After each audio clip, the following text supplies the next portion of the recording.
This week on the Analog Circle podcast, we have quite a bit of information when it comes down to the Switch 2. Some very interesting features are going to be in this console. We get more confirmation that a new Gears of War is on the way, allegedly. Game preservation is something a lot of us want, but it may not be possible when it comes to a specific genre of games. It gets very, very interesting. More alleged Splinter Cell Remake information has been released, and a new God of War could be in the works with a bit, and I do mean a bit, of a twist to it. But all of these stories can be found here and quite a few more in episode 207 of the Analog Circle podcast. I am your host, Kiaun Mitchell, and welcome to the show. Welcome. It is always a privilege and a pleasure to have you guys here.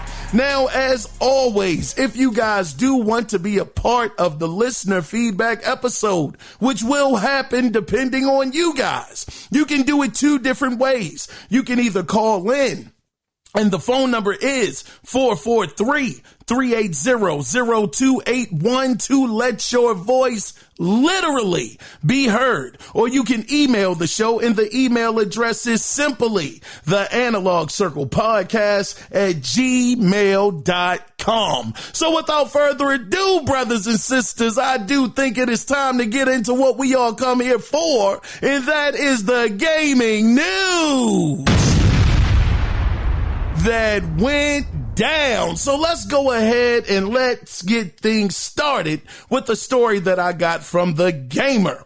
So we're going to kick this episode off with some unfortunate Ubisoft news. So for some of you that were Watch Dogs fans, according to a reliable and alleged reliable Ubisoft leaker, Watch Dogs is, quote, dead and buried, end of quote, as a series. Now, according to the leaker, the failure of Watch Dogs Legion buried all plans with the franchise. This is something that I wasn't expecting. I mean, granted, we haven't seen anything from the Watch Dogs franchise and going on 2, maybe close to 3 years, no word about it. It is unfortunate that this happened, and I was actually a fan. I never played the first one because they did that false advertisement when it came to that. They did that switcheroo, had us thinking it was going to look amazing, and then it turned around. It wasn't even close to what they were originally selling us, so I couldn't go out there and support that. Man, oh man, you want to talk about a catfish? That was the definition of catfishing. So I didn't want to go out there and support that. But the second Watch Dogs, when that was released, I was pretty excited about it, and I was very, very pleased with the game. I enjoyed the character, the main character, Marcus. I enjoyed the supporting cast that he had around him. The premise of the game, I thought it was very, very well done. So much so that I thought that it would have had continued success. But it seems like the Legion might have, again, according to this Ubisoft leaker, that game might have tanked the franchise as a whole. I'm just curious to know how many copies did Watch Dogs Legion sell to tank it. Let's just see. How many copies did Watch Dogs Legion sell?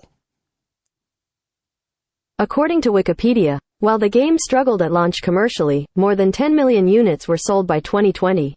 Watch Dogs Legion received overall mixed reviews. Man, you got to be kidding me. This ain't no way this game sold 10. That's got to be false. Ain't no way. Hold on. Watch Dogs Legion, did it sell well? Let's see. During its first week on sale, Watch Dogs Legion was the best-selling game in the UK when counting physical and digital sales. The second best-selling retail game in Switzerland at the all-format charts, and the fourth best-selling retail game in Japan. Dag, this doesn't sound like this doesn't sound like a failure. I know it didn't sell 10 million copies. I think they're talking about Watch Dogs as a whole.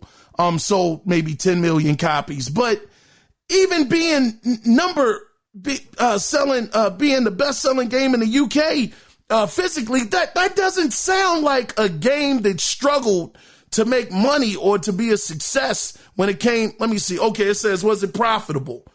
It says, we estimate that Watch Dogs Legion made $9,189,268.20 in gross revenue since its release. Out of this, the developer had an estimated net revenue of, $2,710,000. Man, I don't know about this, brothers. I don't know. It seemed like it made money. Doesn't seem like it sold that bad, being number one in certain areas, being number 4 when it came to the charts over in Japan. I don't know about this. I mean, listen, according to this guy, that's what he said. He said that the franchise is, quote, once again, dead and buried because of Legion. I don't know about this. We might have to keep our eye a little close when it comes to Watch Dogs. I'm not ready to say that it's going to be dead and buried based off of these numbers. Now, of course, somebody else may have some better intel than me. But, because I'm going off of Google right now. So, we'll have to see, though. But I'm not really quite ready to say that they're throwing in the towel for that franchise as a whole, but we will see. But let's go ahead and let's get into the next story that I actually got from Insider Gaming. So Microsoft has announced that they will be hosting their next Xbox Digital Showcase on April 29th, which is that tomorrow? Hold on. That is tomorrow, April 29th at 1 p.m. Eastern Standard Time and 10 a.m. Pacific. Now, some of the games that they will be featuring at this event are 33 Immortals, Vampire Survivor. Oh, shucks. Wait. Whoa, wait a second. 33 Immortals, Vampire Survivors, Dungeon of Hinterberg, Lost Records, Bloom and Rage, and more. Yeah, I think this is the double A show, brothers and sisters. I think this is double way.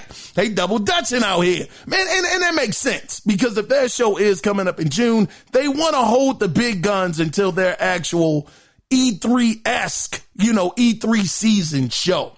But these games will be shown off. They will also include, quote, epic trailers, fresh gameplay, and new reveals, end of quote, according to Microsoft. This show may be, end of quote. This show may be, it may be worth looking at, especially if you are one of those gamers that really love the indie scene, the smaller games. And I am a fan of the smaller games, Ori, Cuphead, Inside, Little Nightmares, even though that might not be considered indie because I think that is under Namco, if I'm not mistaken. But the smaller titles, I'm always down for them if they are great games. The Ascent, that was enough, man. The Ascent was phenomenal. One of the best shooters, overhead shooters, I forget what you call it, but the genre of shooter that it was in, god darn, that game was crack cocaine. I could not stop playing that game, bought all of the DLC, all of the extra content and everything just to support that game. I thought it was so great. So I don't have a problem with smaller titles. It's just some of these titles, this 33 Immortals and Vampire Survivors, they don't appeal to me. But for someone else out there that really do enjoy these games, definitely give this a watch. It'll be on again at 1 p.m. On the East Coast, 10 a.m. on the West Coast. So, we'll see how that turns out. But let's go ahead and let's get into the next story. And this next story, I actually got it from WCCF Tech. So let's get into a very interesting rumor about the upcoming Splinter Cell Remake. Now, speaking on X, a well-known leaker and data miner named butchered his name, but his name is Visceral, revealed that the upcoming remake will come with unique features. Now, Visceral said, quote, it will have some pretty cool features like enemies being able to detect you based on ray-traced reflections, ray-traced audio, etc. Outside of this, outside of this rumored detail, the only thing, oh, and that's the end of quote, but outside of this rumored detail, the only thing we know is the game is being built on the Snowdrop engine. But if this rumor turns out to be true, this could definitely raise the bar for stealth, for the stealth genre as a whole. But as always, when it comes to these rumors and these leakers, always take what they say with a mustard seed, and take what I'm reporting with a mustard seed of truth. But could you imagine the next Splinter Cell Remake actually making it so you're trying to sneak around a corner, and because of the ray trace reflections on, I don't know, a red light, a green light, blue light, or even they may see your reflection in a possible mirror on the other side of the actual gaming world, they just some kind of way they see you, and they actually go and are able to find. I'm all tongue-tied and stuttering. God darn, this is the kind of leap forward that I want out of gaming. Being able to see where you are based on your real-time reflection on the floor or in the environment, that is next level. So whether or not, again, this is true or not, it kind of seems like they might be putting a little bit of cap on it, just a little bit, but at the same time, I'm just imagining, look, we got the PlayStation 5 Pro coming out. Xbox Series X hasn't been tapped to its full potential yet. I mean, I'm just thinking this may be possible. I hope that this is a possible possible in the next Splinter Cell, and that just will show how much detail they are going to be putting into this game. Well, hopefully will show us how much detail they're actually putting into this remake. But we will see, though, guys. I'm very interested in that. It's not a feature that y'all want to see more of these developers do, making it just a little more realistic when it comes to the environment. Actually being able to give up your position versus you making a noise or knocking something over or banging on the walls, talking about like old school Metal Gear here, but actually making it so it's more immersive, like being able to pick up on where you are based off of your off of your reflection. Yeah, I need that. Give me all of that. Extra size, But anyway, we're going to move on for the sake of time to the next story. And this next story, I actually got it from VGC. So for quite some time, it's been an ongoing conversation about video game preservation and what will happen to our games as the years go on and the generations of consoles become obsolete. Well, for now, we do know that Sarah Bond is putting a team on game preservation for Xbox. Now, we're not 100% sure what PlayStation and Nintendo's plans are, but it appears we're still going to run into quite a snag based on ESA lawyer Steve England. And pardon my voice, guys. I'm a little hoarse this week, so just bear with me, brothers and sisters. We're going to get through it. But, when he was asked about the preservation for online video games, where he answered and said there was currently, quote, no combination of limitations ESA members would support to provide remote access, end of quote. For context, now this is for context, ESA members include pretty much every major game publisher, including Microsoft, EA, Take-Two, Ubisoft, Nintendo, and Sony. And that's just naming a few. But currently, publishers and video game developers have no legal obligation to maintain access to online services beyond their official support. And here is a stat from the, before I get into that stat, so it seems like anybody that is a fan, you've spent hundreds upon hundreds of dollars on these online only gaming experiences. Let's say like Destiny, World of Warcraft, StarCraft. I'm not like super versed in all of the different online games because I'm not really into them, but Fortnite, let's just say eventually these games, they finally run their course.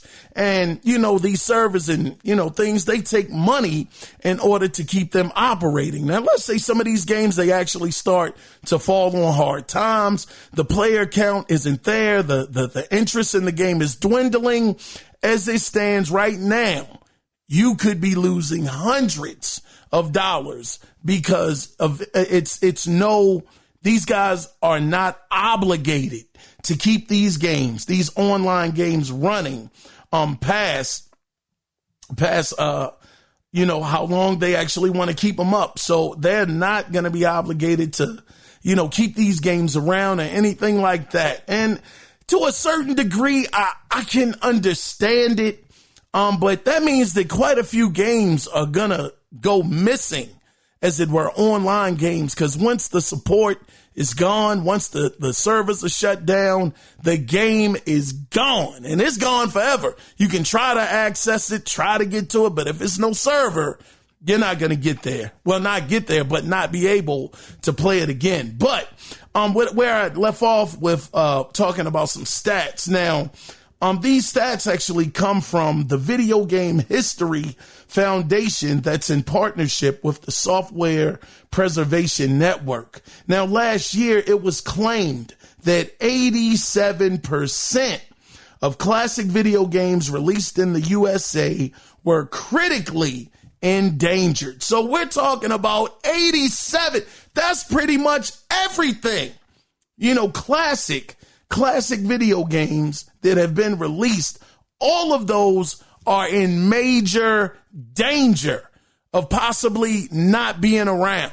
So this is definitely a very alarming number. Now, when they're talking about classics, I'm taking it, this is between the 80s and the 90s. We're talking about original Donkey Kong, Pac-Man, Miss Pac-Man, maybe Pitfall, just like classics. I mean, classics upon classics. Joust, from back in the day, just so many. But just to think that 87% of those type of games could be gone and gone forever is staggering. So again, we'll just have to keep our eyes on this, our eyes on this whole this gaming preservation as a whole to see what happens with it. But it definitely seems that at least for the online genre, games that are online constantly, it is all bets are off. Those can be taken away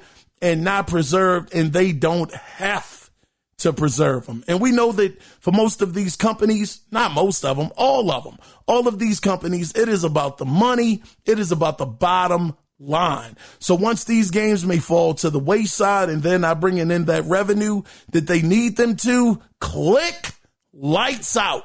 But we'll see what happens with this in the coming weeks, months, and years. Let's go ahead and let's get into the next story. And I actually got this story from Game Rant. Now, it would appear that based off of a recent job listing, a new God of War is in development. Now, the job listing states that they are looking to hire a quest designer for an unannounced, quote, character-centric action game, end of quote, with the requirement stating that the successful candidate must have a, quote, personal understanding of God of War games, end of quote. Now I'm going to get, now this is the thing. It seems like this is pretty much, this doesn't even take a lot of thought, to think that this is a God of War game, especially knowing that the requirement is that, the person is very familiar, and has a personal understanding of God of War games. This would definitely seem like this is a no-brainer. But the thing that I want to do is I want to tell you guys, and this is going to get into some spoilers. So if you haven't played the Valhalla DLC for God of War Ragnarok, then fast forward about I would say about 2 minutes, maybe a minute and a half. I'm not going to take too much time up, but I don't want to ruin it for anybody that has not got a chance to experience it. But, excuse me. Now, here we go. Okay, spoilers coming up in 3, 2, 1. Now, the DLC teased several different directions the game could go in by way of Tyr's weapon. Now, these are the different places, the locations or the lore that the next God of War could take place in. It could be Egyptian, it could be Japanese, and Mayan pantheons. Those are the 3 different places the series or the franchise as a whole could go. Now, it was also a report that was also saying that, doggone, how did I forget his name? Kratos' son. He could actually have his own game as a spinoff as well. And we have heard over the last couple of months or so that Atreus, how did I forget that? Atreus. We've heard, over the last couple of months that it could be a possibility. The games may be getting a little bit smaller and they may try to, and this is not a practice I'm for, but they could have games stretch, over 3 different smaller titles to make up the one. But the thing that they were saying is Atreus could actually be getting his own spinoff game, because we know that, well, I ain't going to get into that, but because that's spoilers for Ragnarok. But yeah, it could be a situation where he could go off and have his own game, kind of similar to Miles Morales when he got his. So we'll have to see about this. But a new God of War taking place in any of those places, man, that would be incredible. And I do remember back when Assassin's Creed Origins did come out, I believe it was Cory Barlog or somebody from the Sony Santa Monica team did say they had kind of not necessarily joked around, but they had considered actually having the game take place in Egypt at one point in time. And they weren't even aware of what Ubisoft was doing, but that was a location that was possibly on the table back, quite a few years ago. So maybe it could be a situation where they are now ready to kind of circle back and see what they can do with that. But even going, to the Japanese culture, that would be fire. I would absolutely love that. But we'll see what happens with this in the next coming, again, days, months, weeks, and years to see what happens with this. But I am very, very excited about the next God of War. Ragnarok was so great, man. I put like 45 hours into that game, and it was a blast of a time. One of the best games I've ever played. So I'm looking forward to more of this. Possibly Cory Barlog could be taking the helm again, even though I think he's working on his own game. But you never know. So we will stay tuned to see what happens with this in the near, hopefully, and possibly the near future. But let's go ahead and let's get into the next story. And this story, I actually got it from True Achievements. Now, this right here is baffling. This is absolutely I don't understand. It's just baffling to me.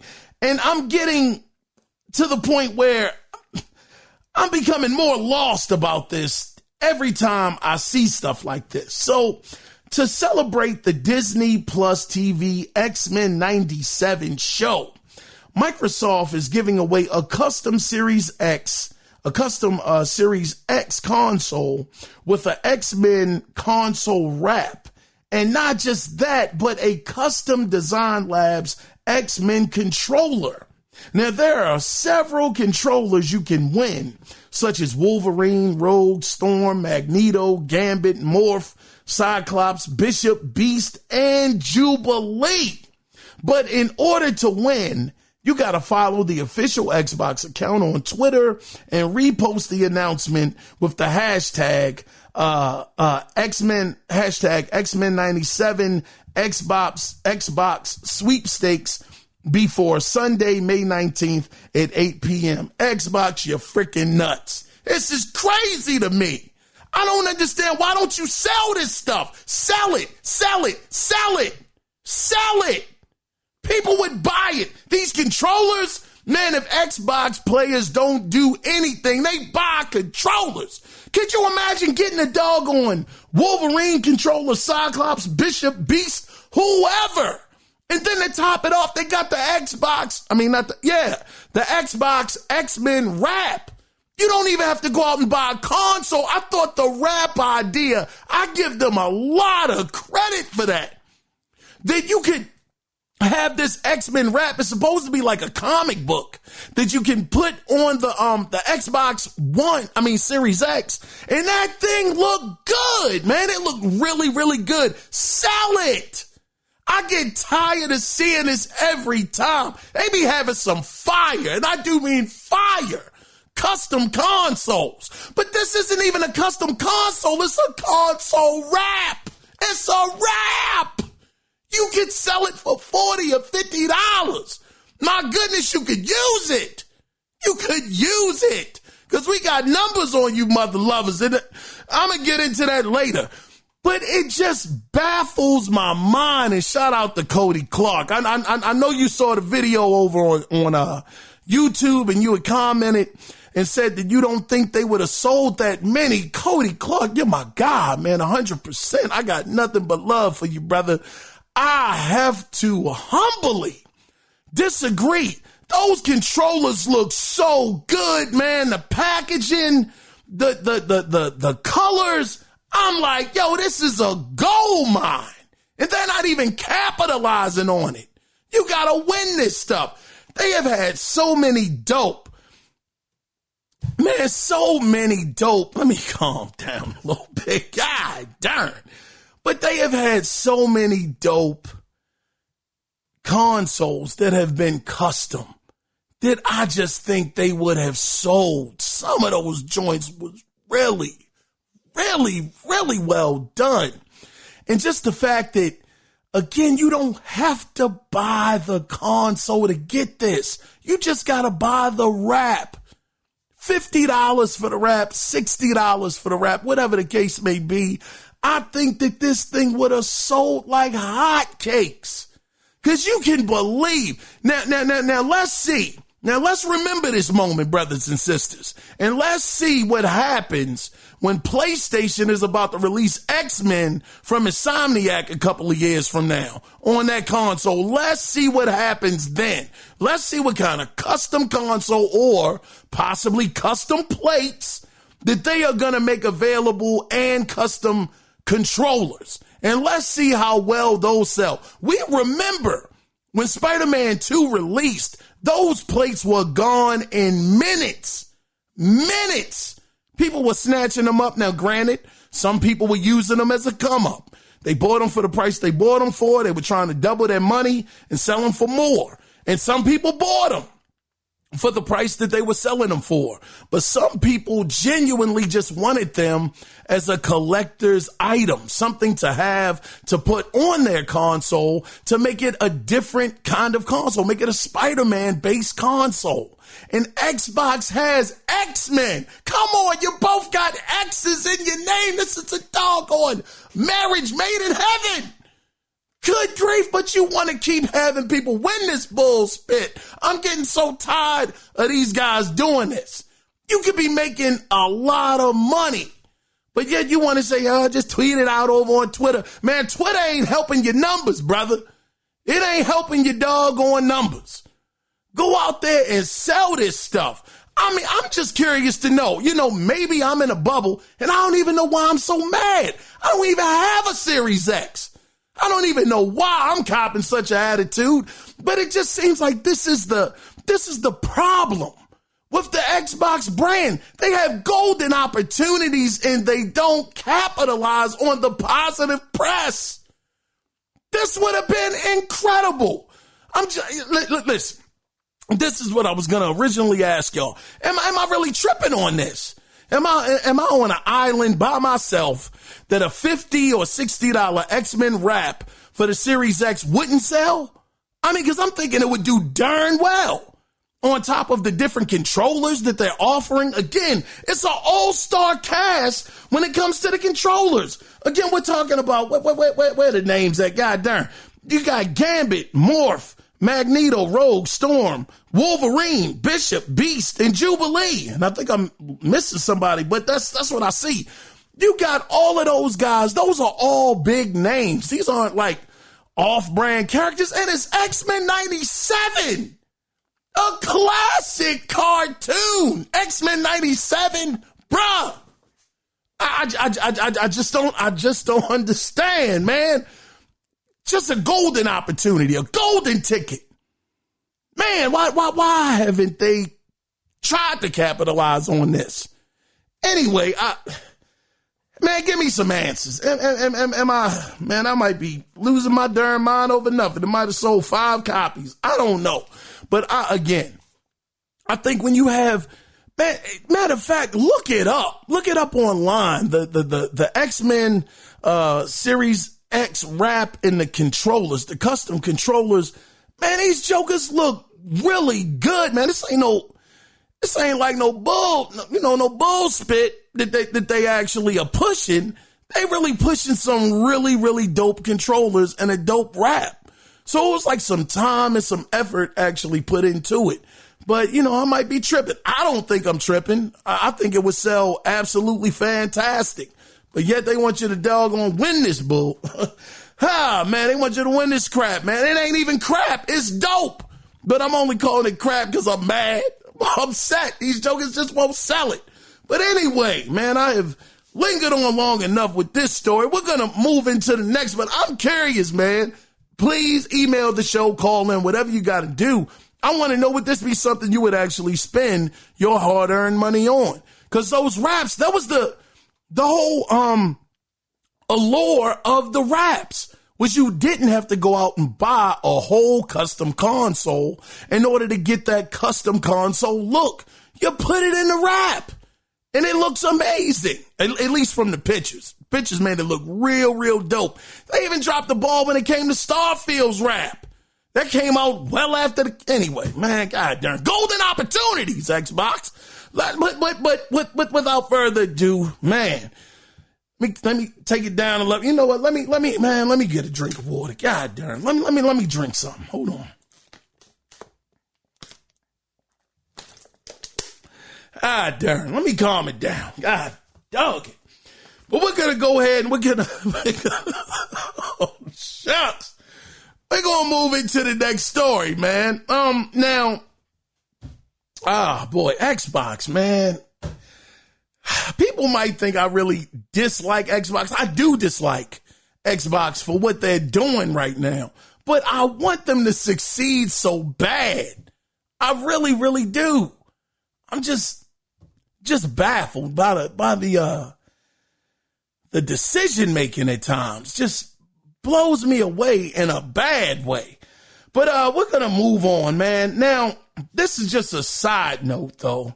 If you're a fan of Mafia and Mafia Remake team, their name is Hangar 13. I love those guys. Hangar 13 is amazing.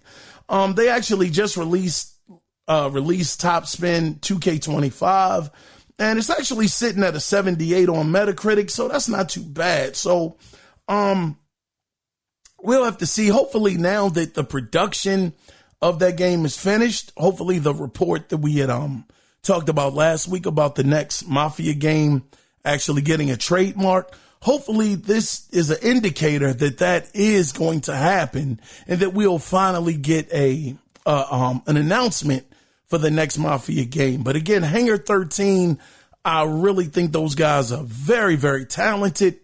They are just falling just slightly under. But even with Mafia Remake, I thought they did a sensational job with that. So I can't even say that they were falling slightly under. I think that they really redeemed themselves from Mafia 3 to Mafia Remake. It was just such a fantastic game. But again, if you guys are interested in their work and you're a tennis fan, you got to enjoy tennis in order to get this. But yeah. Top Spin 2K25 is not looking bad. 78 on Metacritic. Oh man, anyway, we'll get to it. But anyway, let's move on into the next story though. And I actually got this from PlayStation Blog. Now this is more of an updated story for Stellar Blade, which I said that I thought Stellar Blade was going to get an 85. I believe, if I'm not mistaken, on Metacritic, I think it got an 82. Let me see. What's the Metacritic score for Stellar Blade? According to Sportskeeda, for those unaware, the PS5 exclusive also has a staggering Metascore of 82 on Metacritic, based on ratings by 118 critics so far. It's already one of the best new titles of 2024. Whoa! Shout out to Shift Up! Shout out to them. 82 for their debut. Man.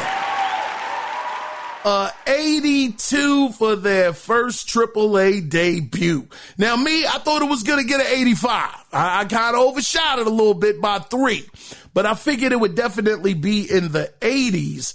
But shout out to him, 82.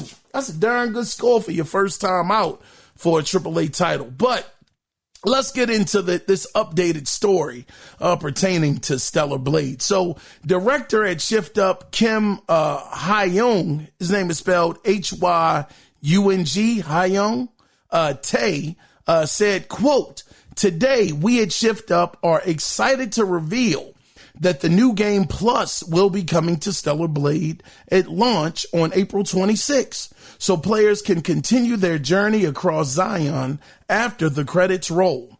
The new mode included expanded gear levels, new costumes to wear, and a suit of new skills." Now, that was something that I remembered listening to the IGN review, where that was a bit of a pet peeve of theirs, where they were saying that they thought the game would have been better if it had New Game Plus in there or some kind of way it implemented it so you could go back to the game instead of having to save it at a specific spot before you went to the point of no return. So I think for some people, if that New Game Plus mode had actually been in there at launch, and they could have replayed the game over again through the plus, the plus mode, I think that the game possibly could have got a higher score, possibly, but that's not a guarantee. But I do remember that being a bit of a pet peeve for them, that they wanted that New Game Plus mode to be included, but it wasn't. So you gotta judge it and actually grade it on what you have at your fingertips, which, by the way, again, a 82 is a great score. I think the guy over on IGN, he gave it a 70 something. I think a 76 or 77, somewhere around there, which is still a good score. But after 118 people actually reviewing a game, and it's still able to stay at an 82, which I have to be fair here, and two totally separate games, but that's never stopped me from comparing games when it comes to the talent level of different studios. I will say that Bethesda's Starfield is sitting at an 83 on Metacritic. It's at an 83, and Shift Up, their first AAA outing, they got an 82. So that is a big feat. That is huge.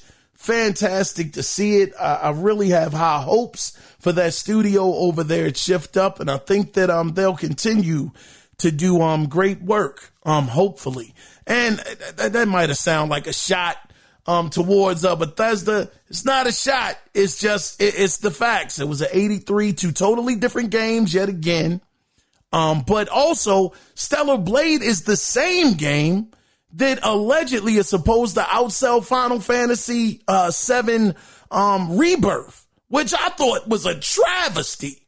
Anytime you have a franchise as embedded into the gaming culture like Final Fantasy VII, it should be selling more than and they're not a brand new studio, but their first outing as a AAA studio shift up. It is no way that you should sell more than a franchise that is cemented in gaming versus a brand new IP. So, you got that to also consider as well. So no, it's not a shot against Starfield. I'm just saying these guys are shift up. They're doing pretty good. And they're pretty good at what they do thus far. But the thing that I did want to bring up was the director of Stellar Blade also said the input lag was intentional. He said it's, quote, 0.5 seconds, end of quote, but it's to keep the animation smooth. So do I believe that? That's a little shaky there, brother. I don't know about that. I'm not too sure if that's that's what he says. That could be a bit of an excuse for a possible, not even possible, but for a bit of bad controls there.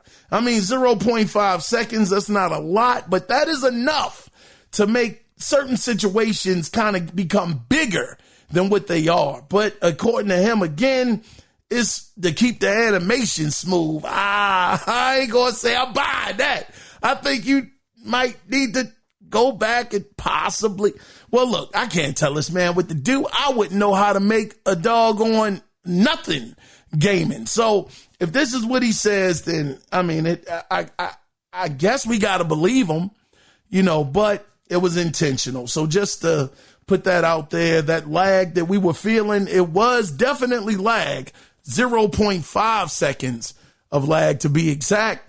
And again, it's to keep the animation smooth. I hear you, brother. But anyway, let's go ahead and let's get into the next story. And this next story, I actually got it from Twitter. So on Twitter, Blizzard Entertainment made the decision, made the quote decision not to hold BlizzCon in 2024, end of quote. But they did say they, quote, have some exciting plans for events in 2024. End of quote. So for anybody that was actually looking forward to BlizzCon this year, it is not going to be happening. But him talking about they have some exciting plans for events in 2024, that could definitely be something that happens. But one thing that is on the positive side when it comes to Blizzard news, and actually got this from Shaq News, Blizzard has started hiring for an unannounced game. Now, the positions include narrative director, creative director, design director, senior art director, senior 3D artist, and principal environment artist. So maybe this is a new IP that they could be working on, or it could be them possibly returning to an existing IP. I know that for quite some time, people have wanted a new StarCraft to actually happen. I had never been a StarCraft fan, so I didn't really get the allure of the game, but some would love for Blizzard to make a brand new IP. So either way, them having a narrative director, that at least makes me believe that this next title is going to have a story. It's going to be story based. So that's always good for a person like me that doesn't necessarily play online games or really has I don't really have a desire to play online games. I'm always into the games with a storyline. That's where I tend to stay. And I don't really go outside of that bubble too much because I want to have a game that has a beginning, a middle, and an end. That's what really, really attracts me to the single player games versus when you're online, it's an ongoing thing. It's no ending. This thing keeps going and going and going and going. Now I need an ending eventually. So that's why hopefully with them actually hiring a narrative director, this will be a game more so on the lines of what I would like to play, but only time will tell. But again, BlizzCon is canceled this year, but they're saying that they have some events that will be coming out sometime this year. But let's go ahead and let's get into the next story. And this next story, I actually got it from Windows Central. So the last time we saw a mainline Gears of War game was back in 2019 when Gears 5 was released. But since then, and especially after the Hive Busters, whoa, man, Hive Busters, golly, that Hive Busters DLC was incredible.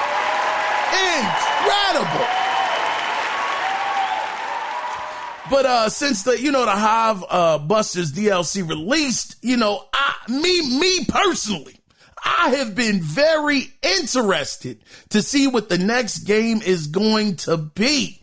Now, not long ago, especially that ending, man, that was a bit of a cliffhanger.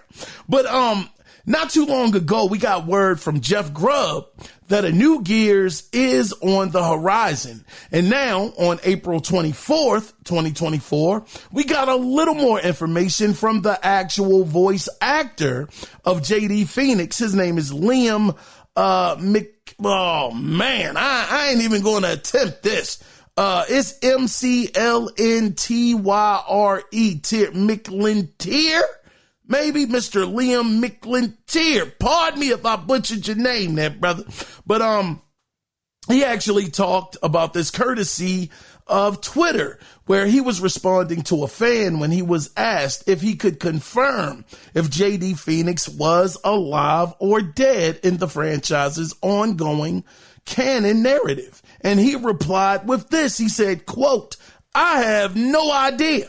I think at Gears of War tells us all in June." So that definitely, if anything, it definitely makes me want to keep my eye on June, because again, in June, we do know that Xbox will be taking I know it's not, but the E3 stage figuratively, as it were. And how amazing would it be to see Gears 6 being shown on that stage? And even if it's not Gears 6, we can go back to some rumors that have been out there for like a year or two. Even if it is the Phoenix Collection, which I can't imagine that they would have a game running in Unreal Engine 5, totally broke everything down, reprogrammed everything. Everything has been remade in Unreal Engine 5. I do not believe, again, that you're going to get Gears 1, 2, and 3 in a package for $70. I don't see that coming. But what I can see coming is, even if they don't announce Gears 6, which that would be a huge letdown for a lot of people, including myself, even if they didn't announce that, but they announced this Marcus Phoenix collection, and each couple of months they're going to have one of the original 3 Gears of War's release. That would be big, just to see that game reimagined in Unreal Engine 5 with the Coalition at the helm of it. Whoa, that could be serious. But again, I'm hoping for Gears of War 6. Or if you just want to make the whole crowd go completely nuts, Gears of War fans, announce Gears of War 6 and the doggone remakes. That would just make everybody explode. I mean, amazing joy. That would be amazing if they were to do that. That would be crazy.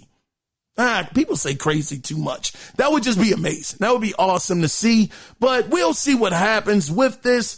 We'll keep our eyes on June, because it seems like, again, according to Liam, the voice actor, it's going to be something that's going to be announced sometime in June. But let's go ahead and let's get into the next story.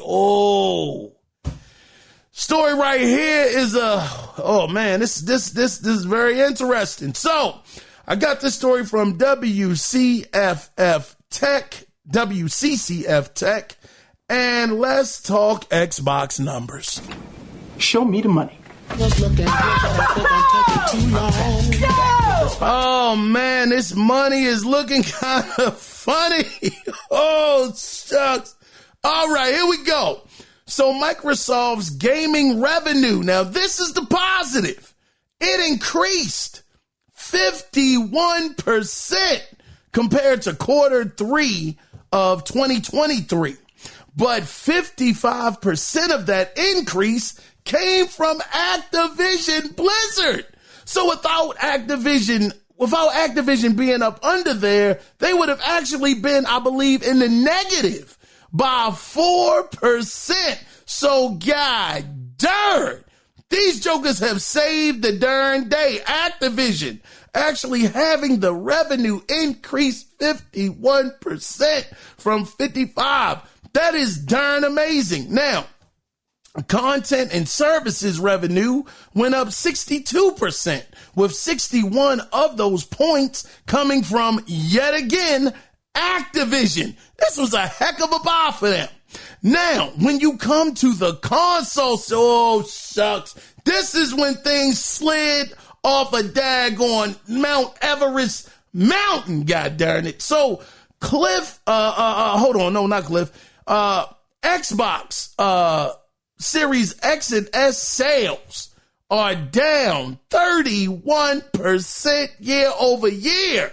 And Microsoft are expecting further declines next quarter. Boo this man! God damn! You dropped 31%. Sheesh, year over year with the console. And they're expecting more declines next quarter. And this is the thing. You don't think third party is looking at that and thinking about pulling out of supporting Xbox? When you have these kind of losses, 31%, man, let me tell you something, brother. If anything is on a 31% decline year over year, yeah, I got to start looking and really, really analyzing. Is it worth it to keep developing, putting resources on having games come to your platform when you are down like this? This is rough, man. Oh man. So, now the other thing is, and for gamers that don't think, more big first party Xbox titles that they aren't coming over to PlayStation, be it by default or deliberately, because we got to talk about Call of Duty and all of the games that Activision has, that we're going to go over there to PlayStation either way. But we're talking about games like Hi-Fi Rush or Gears of War or Starfield or these big titles, Hellblade 2, because this is the thing. Xbox has 7 published games on PlayStation that are in the top 25 for PlayStation this month. And I believe Satya Nadella said something to the fact of he's going to meet gamers where they are. And you mean to tell me them being up 51% right now? I mean, of course, it's by Activision. I get that. That's why I said that's by default, because a lot of these games, anyway, I don't need to get into that. But you mean to tell me them having 7 of the top 25 games on PlayStation this month selling, you don't think that he's looking at those numbers and saying, hold the frick up, wait a minute. If we are making this much money on PlayStation and we got doggone console sales declining at 31%, the games aren't selling is great, but they're selling this way on PlayStation. Shucks, wait a minute. We might have to start putting more of our games on that console because those jokers are buying. They are buying the product. And you got the guys over on Xbox, some of them say, man, shucks, brother, I ain't paying nothing. I pay $17 a month for Game Pass. Man, you can kiss, yeah. They said, man, we ain't spending that kind of money over here. We ain't doing it. So when you have somebody paying $70, or if it's a Hellblade 2 situation, $50 for the game outright, versus people that are saying we're going to wait for it to go into the service and we're not going to spend money, which makes sense. I'm not knocking you for it, doggone. That's what you are paying for. I get that, but it's going to come at a cost. It's going to come at a cost, because the cost seems like it's going to be that they're going to be going over to PlayStation, because those guys are spending the money. $70, $50, whatever dollars. They're spending the money, and Satya Nadella, that's all he cares about. That's all he cares about. He wants to make sure that he's selling the software and all of that. So with these doggone declines, do y'all really think that Xbox is going to be around for the long haul? 31%. God darn. That's rough. That is rough. And I'm just thinking, here it is, Sarah Bond. Oh, man, Sister Bond. Oh, man. Talking about they're going to have the most technological leap with the next Xbox. Stop this madness out here. I can't understand. How can I trust you? How can I trust what y'all tell me? Y'all told me that the doggone Series X was eating doggone monsters for breakfast, and these jokers ain't did none of that yet.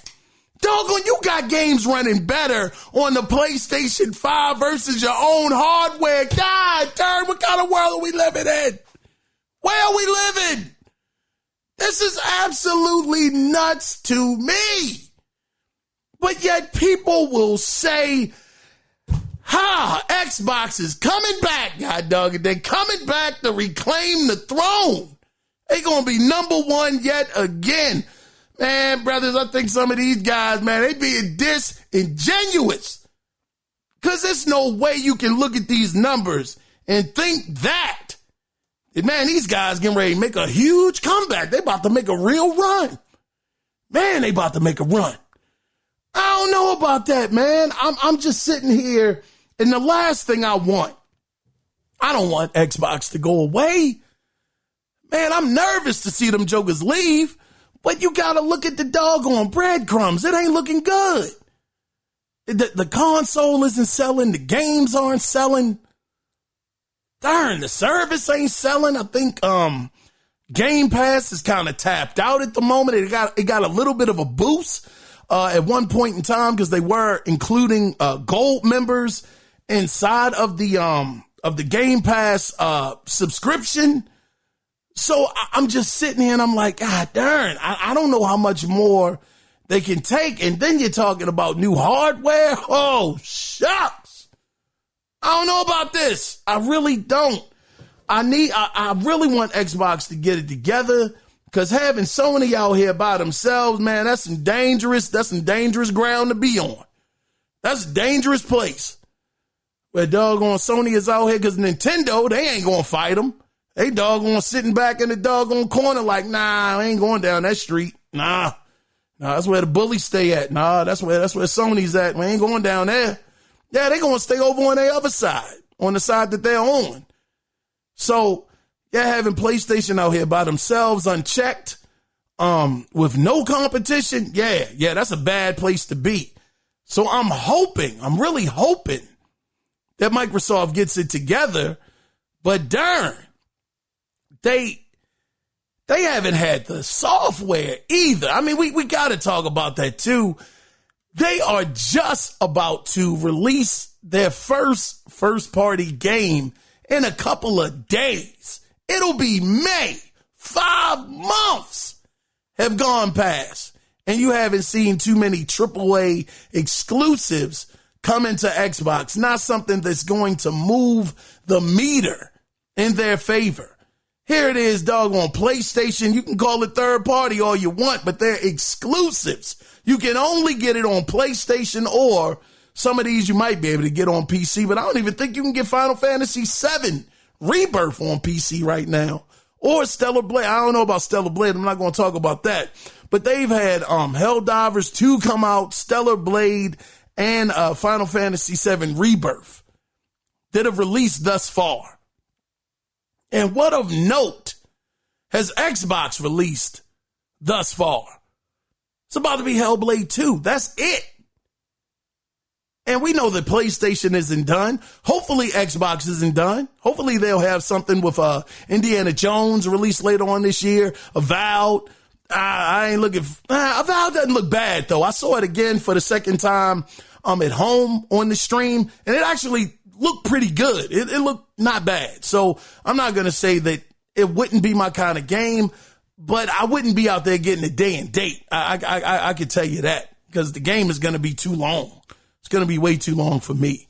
And my backlog is sick right now. So, but that's what we got right now, man. Xbox is, on one hand, they are doing absolutely great. Increased revenue, gaming revenue up 51%.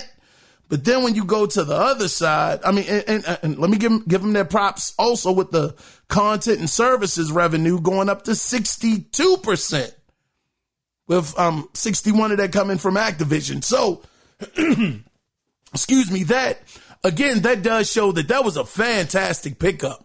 Activision was phenomenal for those guys. So they are capitalizing on that 100%. And they got so many games. This is the thing that bothers me with Xbox. They have so many IPs that if they really wanted to sell consoles. Now, this might be some guerrilla warfare, some guerrilla gaming warfare here. And I know that Phil Spencer doesn't want to do this. But if they were to take Call of Duty off of every platform and say, if you want to play it, you got to come over here to play it.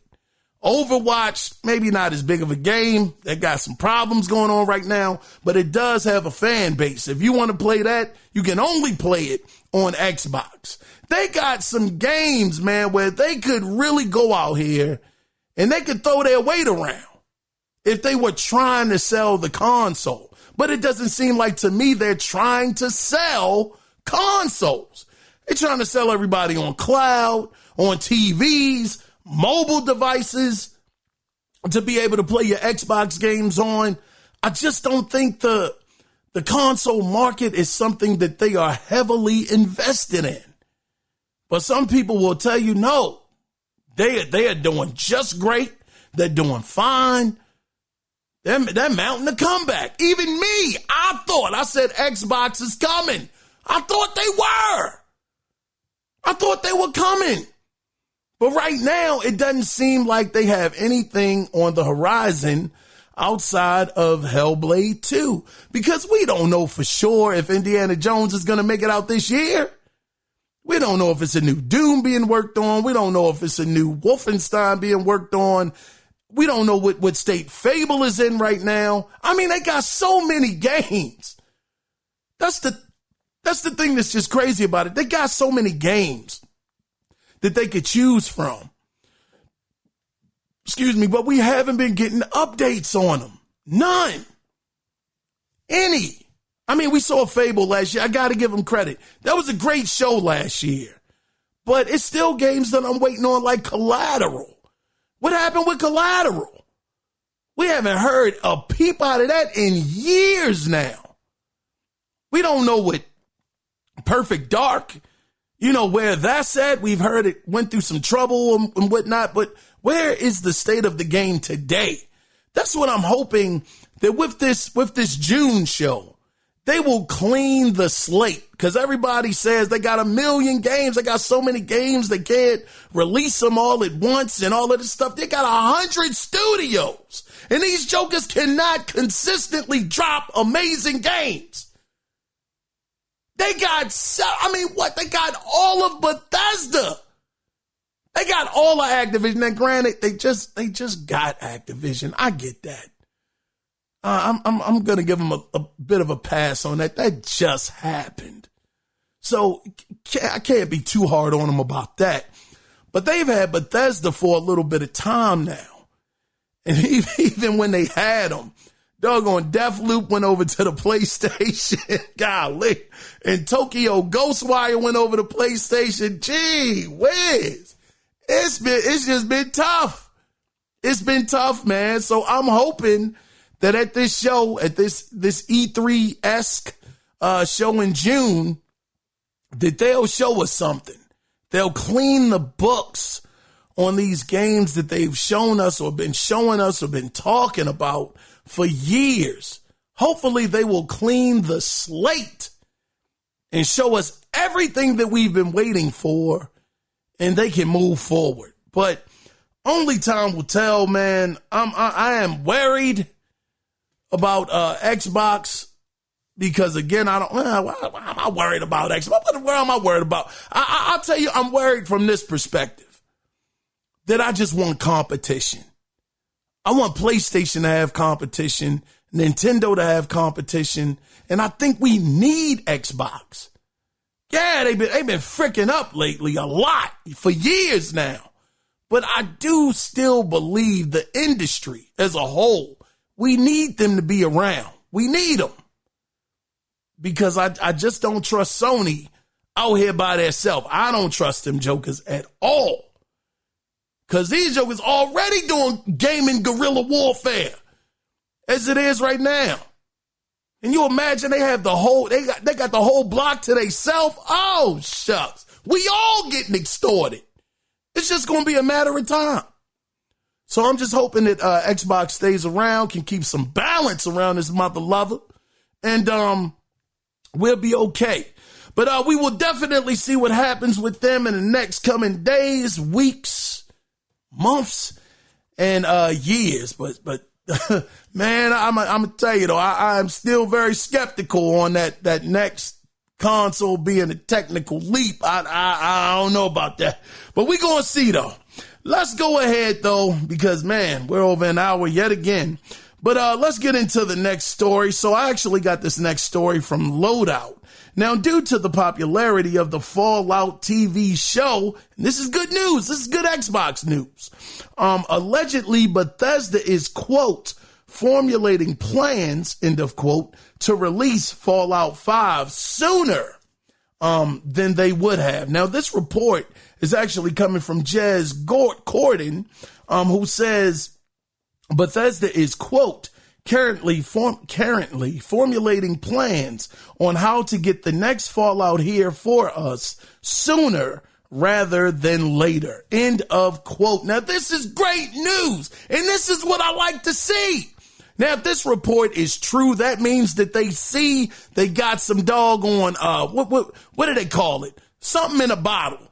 Thunder, lightning in a bottle. They got something here, and they got to capitalize on it. So at the show, at that June show from Xbox, this would be a fantastic, and I do mean fantastic, announcement that doggone Fallout 5 is in development. I don't know if they can show some kind of gameplay, or if they can't show gameplay, show us a video of it, some kind of footage, some kind of concept trailer, something, just to get the fan base excited. This is really, really good to see. I'm glad they're going to capitalize on this. And again, hopefully, according to this report from Jez Corden, that we will see this thing sooner than later. This is great. We'll have to stay tuned to it, though.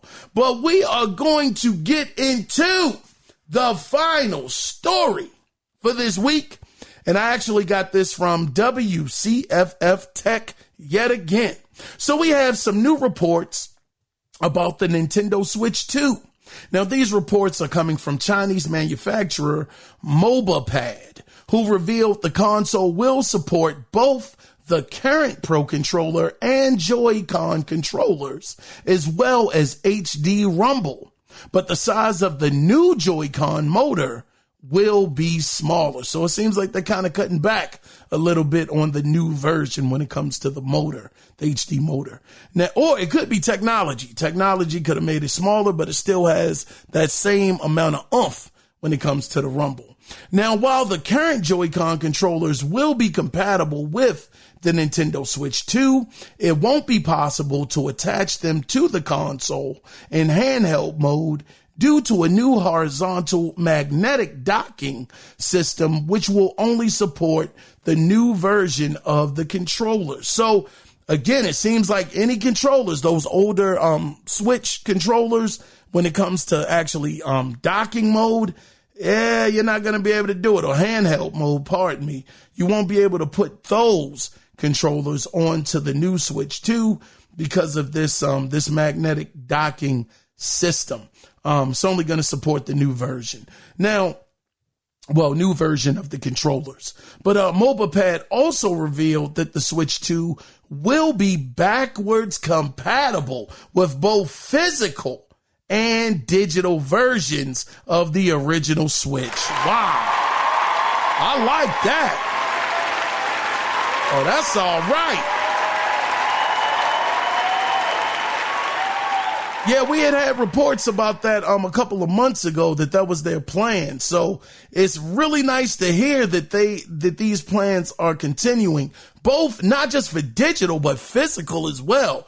That is really, really nice to hear because there's a lot of Switch games that I have not got to yet. So when I get the Switch 2, it'll be great to know that it will be backwards compatible and I can play those games on that console. Now, it will also have, continuing on with the specs, the Switch 2 will also have a USB-C port for docking, which I believe is in the original Switch right now.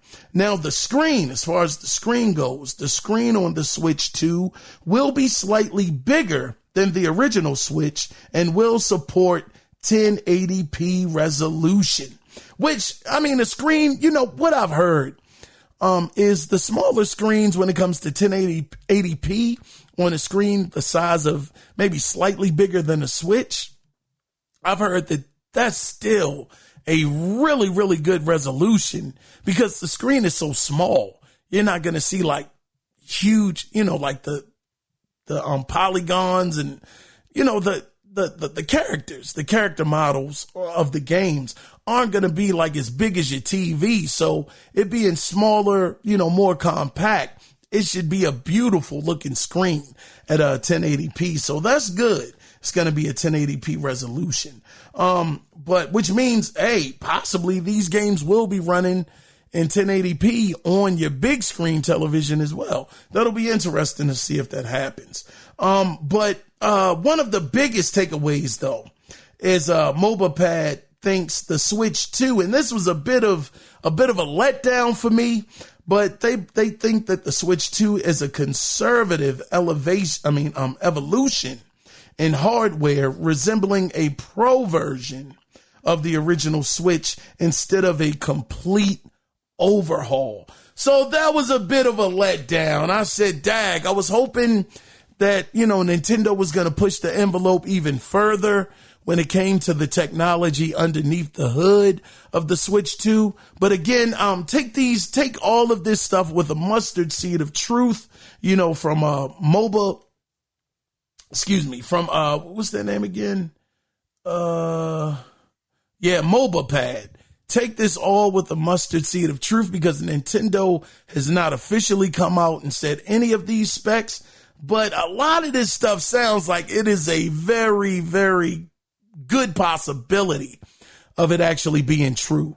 But the only thing that I was hoping wasn't true, because all of the backwards compatibility sounds good, being able to use your older controllers on the console outside of the handheld mode, that all sounds really good. Having physical backwards compatibility, digital backwards compatibility with your games, all of that is a win. That's a knock out of the park. That's a home run.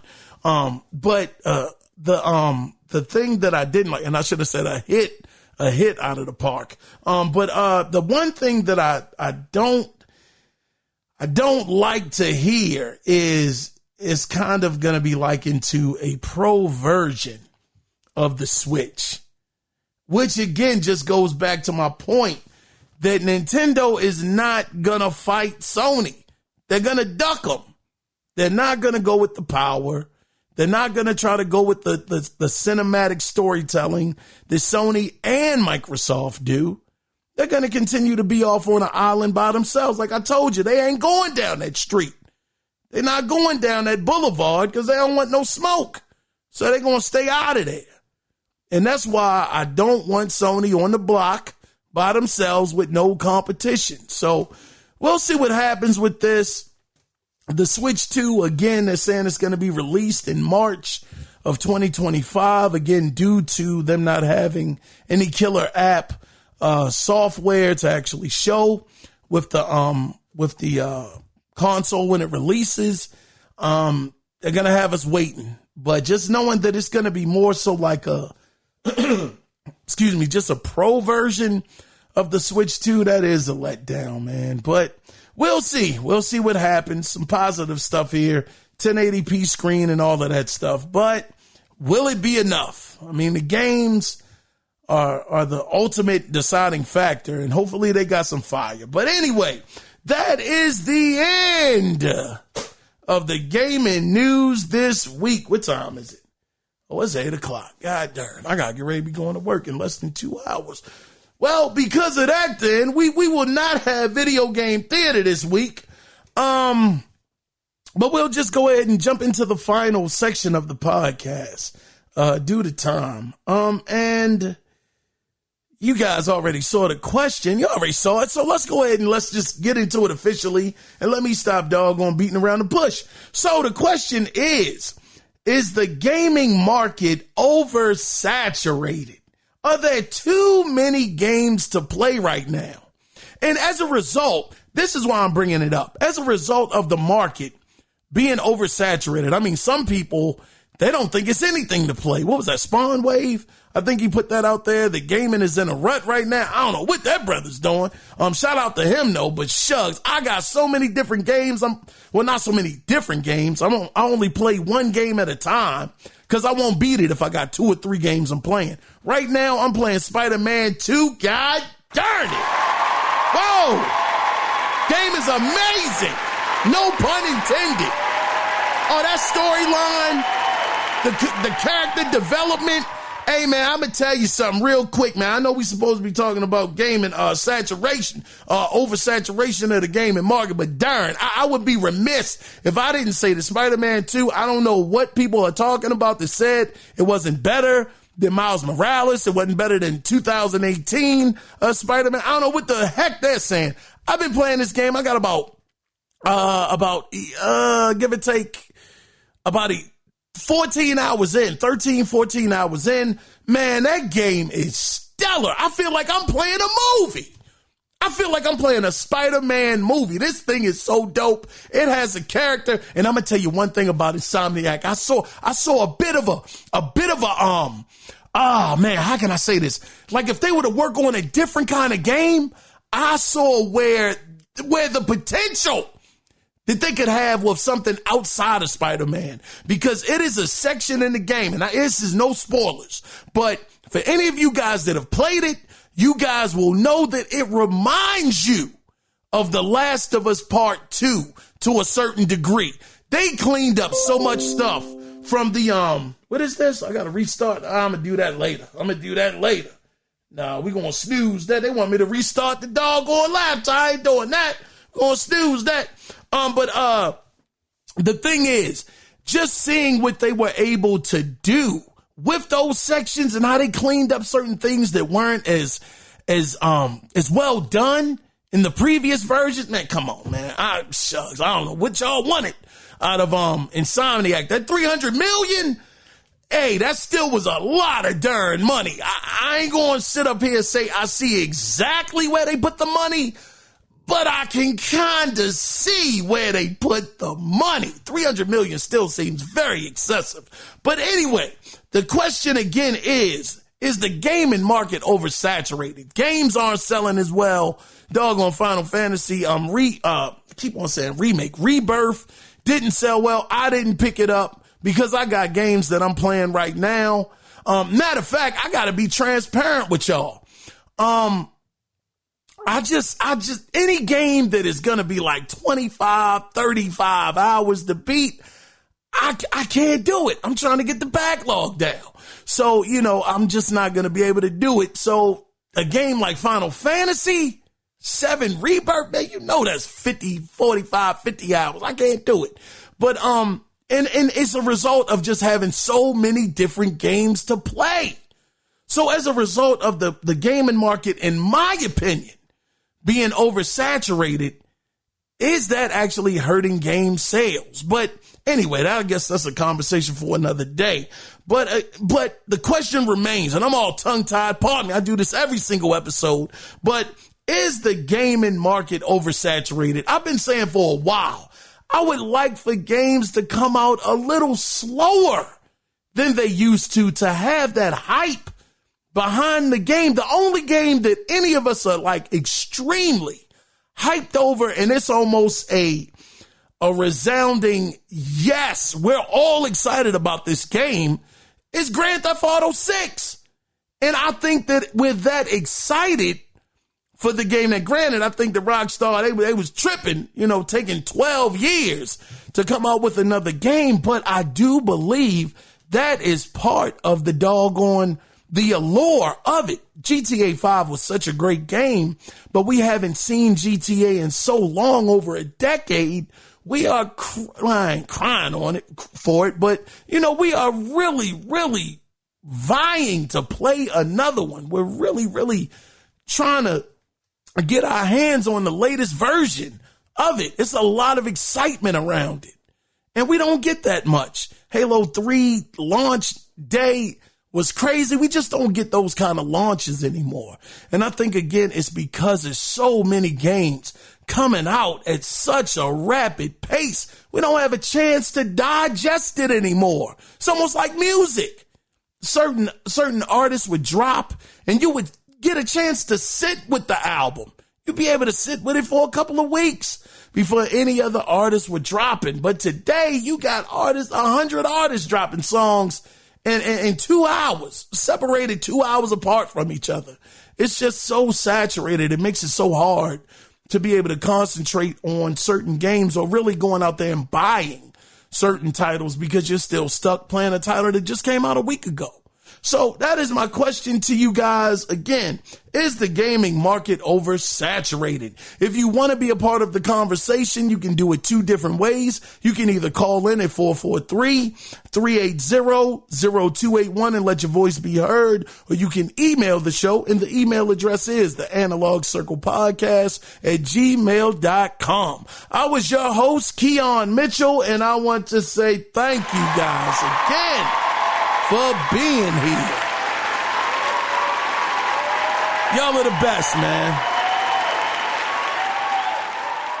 Now, as always, before we officially wrap this show up and put a bow on it, always remember, it is not about the consoles. It is about the games. So depending on you guys, possibly Wednesday when we do it again. Until then, you guys take care. Be safe out there. Bye-bye.